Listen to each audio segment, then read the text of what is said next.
బలహీన వర్గాల సంక్షేమానికి కూటమి ప్రభుత్వం పనిచేస్తుందని ఎమ్మెల్యే ఆదిరెడ్డి వాసు అన్నారు. రాజమహేంద్రవరంలో మీ భద్రత మా బాధ్యత కార్యక్రమంలో ఆయన పాల్గొన్నారు.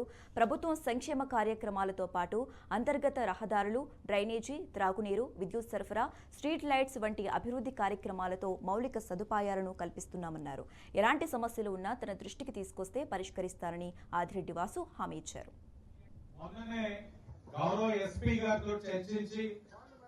గాంధీ జయంతి రోజున మహిళా రక్షక్ ఇంతకుముందు మీరు గమనించినట్లయితే 2014-19 మధ్యలో షీ టీమ్ అని ఉండేది. వాళ్ళు ఎక్కడైనా ఆడవాళ్ళని ఏడిపించినా, ఆడవాళ్ళని భయపెట్టినా, మగవాళ్ళు ఏదైనా నలుగురు ఐదుగురు గుమ్ముగూడి ఆడవాళ్ళని వేధిస్తున్నా వాళ్ళు వెంటనే రావడం, వాళ్ళని తీసుకెళ్లిపోయి పోలీస్ స్టేషన్ కి వాళ్ళకి చేయాల్సిన కార్యక్రమం స్టేషన్ లో చేస్తారు.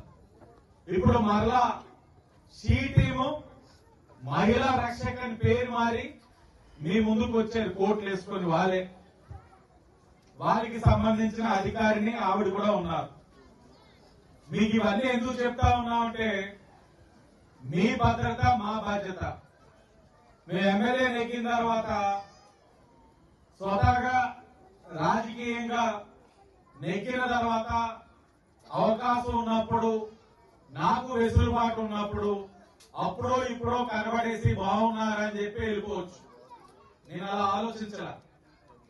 బాధ్యతతో మీరు ఇచ్చారు 73,000 మెజారిటీ ఇచ్చినప్పుడు అంతే బాధ్యతగా మేము